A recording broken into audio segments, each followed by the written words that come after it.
Recently on Planet Rugby, there was an excellent article written regarding has defense gotten worse and has attack gotten better? That was actually the headline. It was written by James Weil and it was excellently compiled with some phenomenal stats around the golden era that attack is happening at the moment. In this particular Six Nations, there was an unprecedented amount of tries and points scored in the tournament, which has sparked a lot of interest around has defense lost control and attack taken over control? Now, in the past, in the last 2 years, I've been talking about the golden era of attack. Systems where shape can be maintained for ages, speed execution, passing at the line, KBA, this lightning quick ball, staying at the game line, all these things that used to be unusually erratic in attack has now become a constant. People can play at the line, ball in two hands with multiple ball players and maintain variable shape throughout a sequence, keeping the defense on its toes.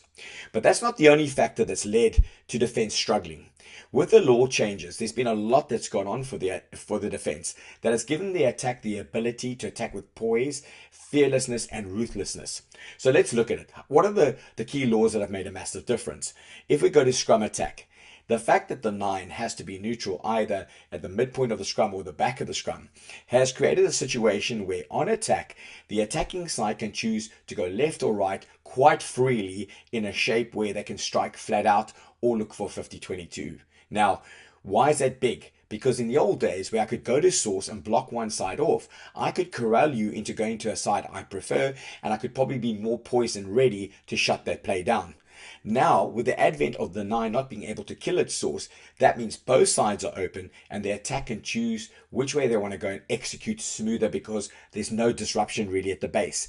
Of course, there can be scrum pressure, but there's no 9 hassling you, tackling the 8, running around the corner, getting the 9 on the arm and things like that. So they've got a massive launching advantage there.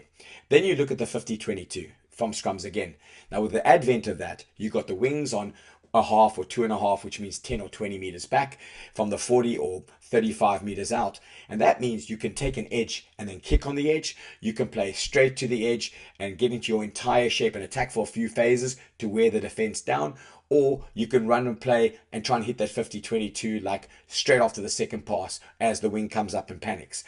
So the 50-22 and the 9 at source already has created a huge difference in dynamic. Now you add into that the fact that you can't escort anymore. What that's done is create a super dynamic transition game where you're breaking up the 13-2. Now the attacking player can go up and tap back, which means the ball bobbles all over the place. They dive on the ball, the defense is scrambling, and you're into a rhythm. Now that is massive because in the old days with the escort, the defensive catching player could catch the ball pretty much unopposed, catch it going forward, and then they can either return the ball straight away after a phase or play. But it wasn't as erratic. So the tap back has created erratic transition play. So you look at 50-22 as the rules come in, 9 at source having to go to the midpoint of the scrum, and you add the escort scenario. Just that, coupled to what we said, better speed execution, maintaining of shape. Players are super fit to dominate contact, hit and spin, offload. The offloading game has gone through the roof, especially at all levels, but at Prem level, top 14 level, the players are actually being hit in basketball passing. I've discussed this in previous videos where it's, the ball's in one hand being flicked over the defense, the ball hits the ground, then they tap it to the next player. It's been really difficult for the defense to get the attack by the scruff. And those basketball passes really lead to problems. So you've got the ability to stay at the game line and play on top of you, short against the ruck. You've got shape across the park where it's intricate shape, speed execution, playing at the line, sitting you down. You've got the attacking kicks over the top. You've got the diagonal grubbers. You've got the chips over the top, and so on and so forth. So you add the law changes of escorts and scrum offs not being able to cross the line at scrums and 50-22s, it becomes a tidal wave. Now, even in the 22, these elaborate tap moves, where now you've got this mini set piece where you can create like a decoy with a latch pod, and a latch pod that does a swivel. It's just insane the amount defense has to deal with right now. So where does defense stand? At the moment, it has to take a breath, exhale, and have a new strategy. Now, blitz has not been completely solved. In the article it talks about blitz being solved. No one in the Six Nations was running an out and out blitz where it's inside pressure, two walls moving at pace from inside and coming up high, with the wings coming at pace every single time, with enormous collisions at pace. That wasn't the case. I don't know who blitzes that hard in the Six Nations. I haven't seen somebody blitzing where it's XL, decel, retreat, hit, and like hit extremely hard before the check zone on flight and just really bang, taking out option after option. So a true blitz is massive inside pressure. You've got a first wall of your first 4 or 5 guys who fly. The next wall is at that next limit, and then the hunters who take the next bunch out the back. It's quite an intricate system, and yes, you can solve it with a chip and a kick pass and these things. But when you're hitting hard, and I'm talking about smashing on the ball, breaking ball carriers' postures, double hits, landing on top, coming through breakdowns, choke tackling, it's a nightmare. And so defense can still do that, but there are opportunities to unpick and unlock.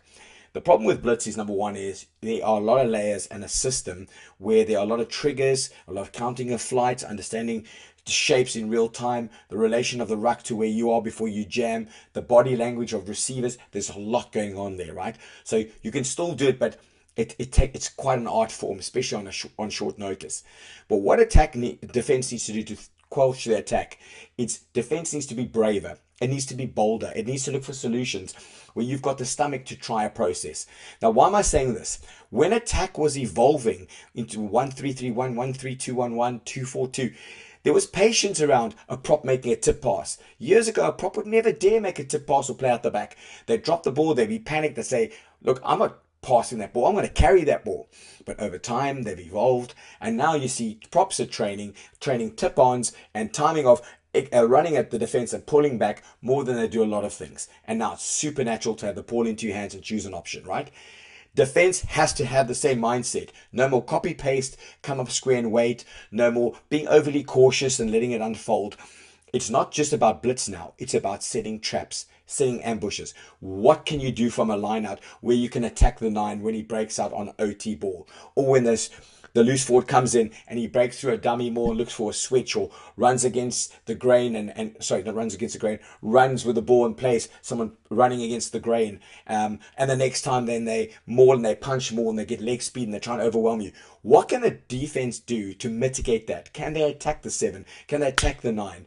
Can they get the first ball carrier, ball and all, wrap him up and be in control for 2 or 3 phases? What can they do near the breakdowns when the running 9's got shape and he's trying to play shoulder balls with late inside balls? How can they squelch the 9, sack him, get on top of him? How can they get on top of a 10 who's playing at the line and got a pod where he either plays right at the line with short ball players or plays it early and that pod is running at you and choosing its options? Where can you get between the mechanics of that move to sack quarterbacks, to get on top of people and stop playmakers from coming towards you, or ball players from catching the ball and presenting in a way where they set you down and you actually going at them? That's not just about time and space. That's about understanding mechanics of move, body language, how some passes with their left hand, their right hand, how heavy they're on their back foot, their front foot, all the cues when they look up and they're looking for that sneaky kick. Defense has got to be excited about taking away what attack covets the most and catch up. We've fallen behind because the rules have made it a bit more fluid for the attack.